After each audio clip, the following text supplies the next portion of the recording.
দেখো ভাই আমি অ্যাডভান্স গেম একটি নিয়ে ভিডিও বানাইছি, অনেক ভিডিওতে ছিল অনেক গালাগালি, কিন্তু ভাই তারপরও আমি আজকের এই ভিডিওতে বলবো অ্যাডভান্স গেমিং তুমি আবার ব্যাক করো। কারণ ভাই ভুল মানুষেরই হতে পারে, কারণ আমরা সবাই তো মানুষ। যেহেতু তুমি মুখে না বললেও রিমোরিন একটা পোস্ট করতো, তোমার ভুলগুলো বুঝতে পারছো, তার জন্য তুমি দুঃখ প্রকাশ করছো এন্ড তোমার ওই ভিডিওটা তুমি হাইডও করে রাখছো। আর এখন আমার এই ভিডিও দেখে অনেকেই বলবে যে এতদিন রিমোর পক্ষে কথা বলে এখন আইসি অ্যাডভান্সের পক্ষে কথা বলতে, কারণ ভিউ এর জন্য। আর এখন এই কথাটা যারা ভাববে আসলে তোরা একটা সত্যকারের বোকাচ্ছ, দেখ ভাই আমি বিষয়টা ক্লিয়ার করতেছি। যদি আমার ভিউর জন্য ভিডিও বানানোর ইচ্ছা হতো তাহলে আমি শুরু থেকে অ্যাডভান্স গেমিং এর পক্ষ থেকে ভিডিও বানাইতাম। কারণ ভাই রিমোর পেপার থেকে কিন্তু অ্যাডভান্স গেমিং এর অডিয়েন্স অনেক বেশি। আর ভাই আমি সত্যর পথ থেকে তোমাদের ভালোবাসা অর্জন করতে চাই, মিথ্যা দিয়ে না। কারণ আমরা সকলেই জানি সত্যকে কখনো ধামাচাপা দিয়ে চিরদিন রাখা যায় না, একদিন না একদিন সত্যর জয় কিন্তু ঠিকই হয়ে যায়। আর দেখলাম তুমি আই এম সজীবকে বলছো স্ক্যামার। এটা তুমি কেন বলছো এটা আমরা সবাই জানি। কারণ তুমি যখন একটা মেয়ের বিনা কারণে বললা ইনফ্লুয়েন্সার, তখন ওই মেয়েটা একটা ভিডিও বানায় তোমার কাছে চাইলো রিপ্লে, তুমি কেন কি ইনফ্লুয়েন্সার? তখন তুমি রিপ্লে হিসেবে কি দিলে ওই মেয়েটার সাথে তার বাপ মাকে তুলে দিলে খালি। তখনই তোমার ওই ভিডিওটি দেখে আই এম সজীব ভাই রিপ্লে হিসেবে চাইলো, কেন তুমি কোনো কারণ ছাড়া একটা মেয়ের বাবা মা তুলে দিলে খালি। আর আই এম সজীব ভাই বলছিল যে যদি এই ভিডিওর রিপ্লে না দিতে পারো তাহলে বললি পার্সোনাল অ্যাটাক কাকে বলে। যেহেতু তোকে সে বলছিল যে তোর গার্লফ্রেন্ড নিয়ে একটা ভিডিও বানাবে, কিন্তু এখনো পর্যন্ত কিন্তু তোর গার্লফ্রেন্ডকে নিয়ে কোনো ভিডিও বানায়। আর যদি সে বানিয়েও থাকে তারপরেও কিন্তু সে এখনো তার চ্যানেলে আপলোড দেয় নাই। আর তুমি সাথে সাথে কি রিপ্লে বানাইলা যে আই এম সজীব একটা যে স্ক্যামার। আর এখন তোমরা যারা অ্যাডভান্স গেমিং এর অডিয়েন্স আছো তারা এই ভিডিওটি দেখে বলবে কেন তুমি ভাই আই এম সজীব ভাইয়ের পক্ষ নিয়ে কথা বলতাছো। দেখ ভাই আমি তোদেরকে বলতাছি ভাই এখানে আমি কারোর পক্ষে নয়, না আছি অ্যাডভান্স গেমিং এর পক্ষ, না আছে আই এম সজীব ভাইয়ের পক্ষ। কারণ ভাই আমি ভিডিওর শুরুতেই বলছি আমি সত্যের উপরে চলতে চাই। যেহেতু অ্যাডভান্স গেমিং আই এম সজীবকে স্ক্যামার বলার পরে কলে ডেকে নিয়ে অ্যাডভান্স গেমিং কে যখন আই এম সজীব জিজ্ঞাসা করলো, তখন কিন্তু অ্যাডভান্স গেমিং মানে মুজাহিদ ভাই তুমি কিন্তু কোনো অ্যানসারই দিতে পারলা না। যাই হোক এখন তো তুমি তার কোনো প্রশ্নের উত্তরই দিতে পারলা না। ভবিষ্যতে যদি কোনোদিন তুমি প্রমাণ করতে পারো যে আই এম সজীব একটা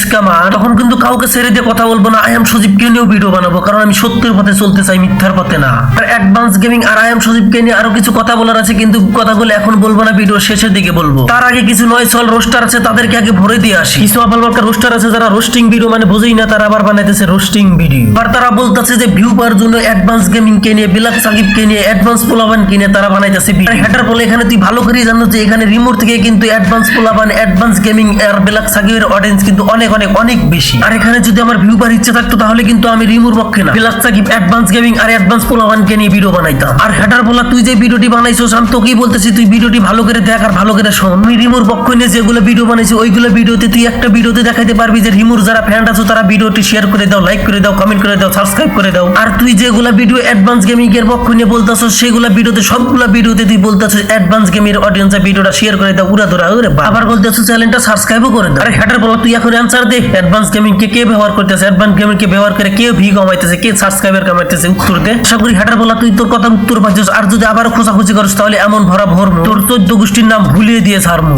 এখন আমি অ্যাডভান্স বলাবার নিলয়। হ্যাঁ ভাই আমি তোকেই বলতাছি, দেখ ভাই আজকের ভিডিওতে আমি তোকে দিতাম অনেক প্রচুর গালি, কিন্তু ভিডিওটি বানানোর আগে তোর একটা পোস্ট দেখলাম আর সেখানে তুই বলতাছস খোঁজাখুঁজি বাদ দাও আর রোস্টিং কমিউনিটিকে বাঁচাও। আর এটাও বলতাছস যেহেতু রিমুকে নিয়ে তুই শুরু করছস এখন তুই আর সমাধান দিবি। আর ভাই আমি জানি না ভাই তুই কিভাবে সমাধান দিবি আর কিভাবে কি করবি সেটা এখন তুই তোরই ব্যাপার। তবে আমি এটাই শুধু যাবো যত দ্রুত পারো এর সমাধান দে। কারণ বকচুদের বলা একমাত্র তোর কারণে শুরু হয়েছে রোস্টিং কমিউনিটিতে ধ্বংসের নীলা খেলা। আর যদি তুই সমাধান না দিতে পারো তাহলে তোকে নিয়ে বানাবো আলাদা একটা ভিডিও, আর সেই ভিডিওতে তুই খাবি অনেক বেশি গান। আমি বলি কেন আমি ভিডিওর শুরুতে বলছিলাম অ্যাডভান্স গেমিং তুমি আবার রোস্টিং কমিউনিটিতে ব্যাক করো। কারণ ভাই এটা রোস্টিং দুনিয়া, আর রোস্টিং দুনিয়া এমন একটা বোকাচোদা দুনিয়া যেখানে কারোর ভালো সময় যাবে কারোর খারাপ সময় যাবে। তোমার বলতে পারো খারাপ সময় দিতেছে তাই বলে কি তুমি হাল ছেড়ে দিবা? হ্যাঁ আমরা সকলে জানি একটা মেয়েকে বিনা কারণে গালি দেওয়ার জন্য তুমি একটা ভুল করছো, এমনকি সে ভুলের জন্য তুমি ক্ষমাও চাইছো। যেহেতু সে তার ভুলগুলো বুঝতে পারছে এবং কি তার ভিডিওটি প্রাইভেট করেও রাখছে, আর যেহেতু সে তার ভুলটা বুঝতে পারছে তাই আমি আই এম সজীব ভাইকে রিকোয়েস্ট করবো ভাই প্লিজ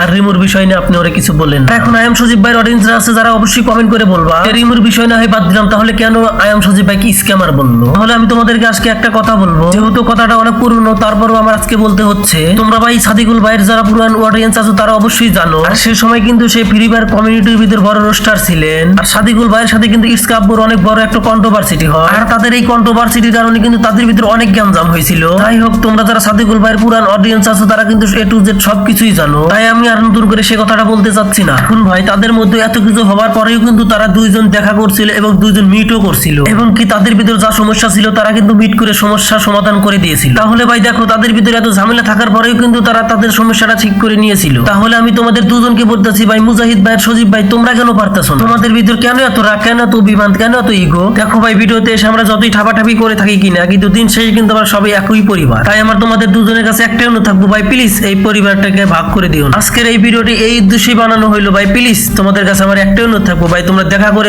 আর যেমনি পারো ভাই তোমরা দুজন মিট করে নাও। আর জানি না ভাই আমার এই ভিডিওটিতে আপনাদের কতটুকু বুঝাইতে পারছি, যদি কিছু ভুল বলে থাকি তাহলে অবশ্যই ক্ষমার চোখে দেখবেন।